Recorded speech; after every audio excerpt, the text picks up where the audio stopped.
Yeah. Thomas, it's Farrell. Running from the Bureau will do no good.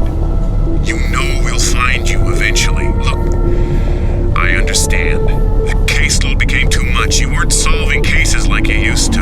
You're talented, high-strung. You snapped. It happens sometimes. Look, I did not snap. Someone else killed those policemen. It looks like it might have been the matchmaker. With your gun? That seems unlikely, doesn't it? We have psychiatric staff that can help you sort things out.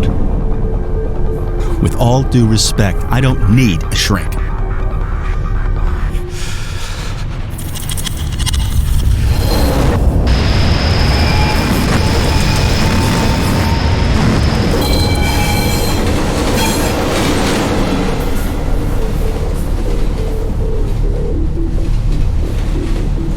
Maybe I have gone crazy.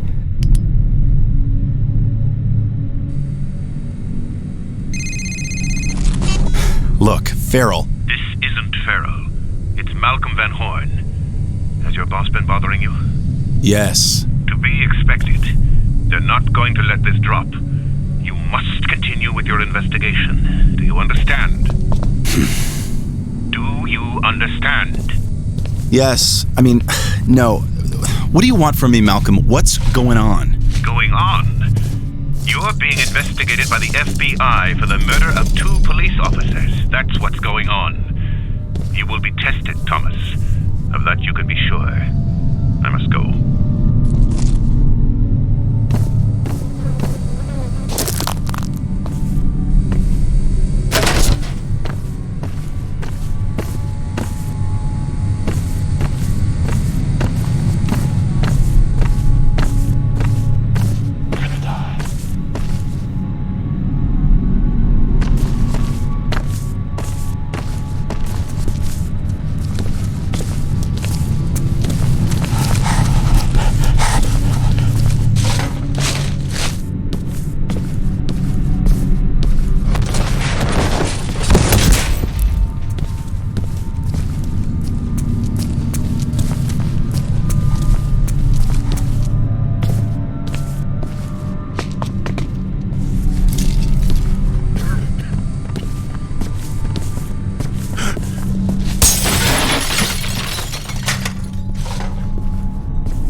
right index finger. This matches what we got from the crime scene. I processed all the prints. And Thomas, the print you got from the tape recorder at the metro station isn't on this hand. I don't get it. What does that mean? I'm not sure. I'm just saying that the print from the tape recorder wasn't made by the same hand.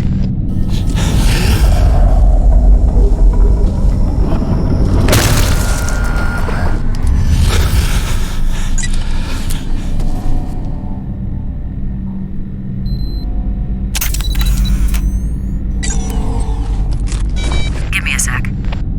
Blood droplet size and dispersal pattern indicate victim sustained a heavy blow. Height of blood on wall indicates it's possibly a head wound.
Cross-referencing.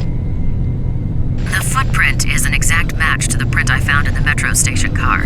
It may be the matchmaker, but I'm still concerned about that rogue fingerprint from the tape recorder. Keep following the trail. It may lead to answers. Maybe even a body.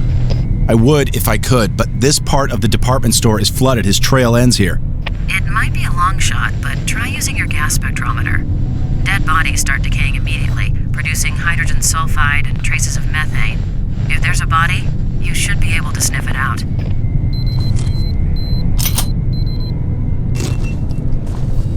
The air sample contains usual city pollutants and high concentrations of mold spores, and here we go. Methane. It's relatively weak, but definitely there.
photograph the victim's face.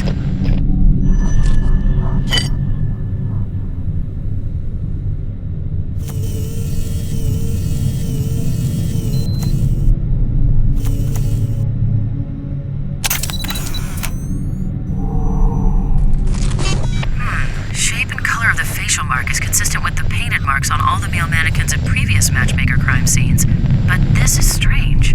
Thomas, get a shot of his right hand, will you?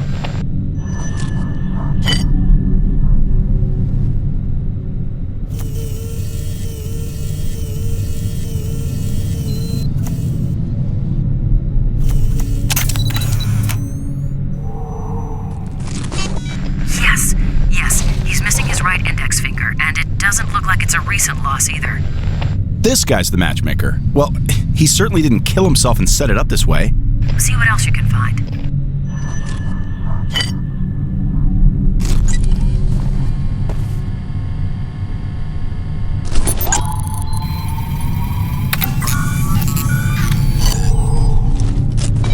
Damn, no usable DNA traces. Killer must have worn gloves, but there is something. What is it? Too early to call. Small particles that show up as a potential organophosphate pesticide.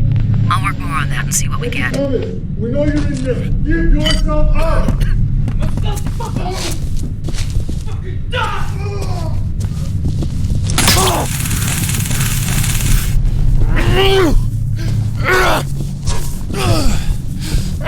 Shit!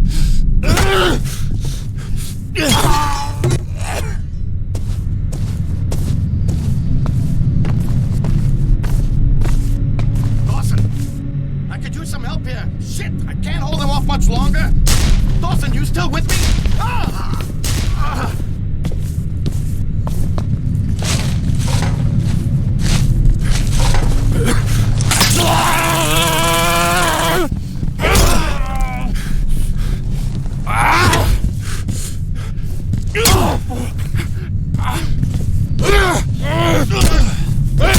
Shit.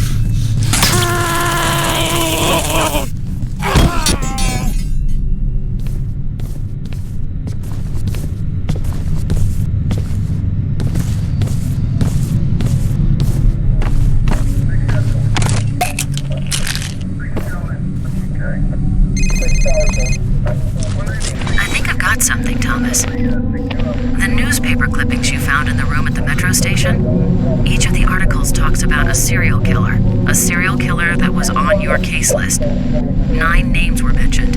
Of those, 7 of the 9 were crossed out in each of the clippings by a black felt tip marker. The only names that weren't crossed out were the matchmaker and the torturer. Of the names that were crossed out, all those cases have gone cold. And now you can cross off the matchmaker. Wait, are you implying that there's someone stalking serial killers? So what, he goes around killing killers and then he marks off their name in his little personal diary? Sounds ridiculous, doesn't it? It does, but it adds up. It almost makes sense. Hold on. Ah, shit. Listen, I have to call you back.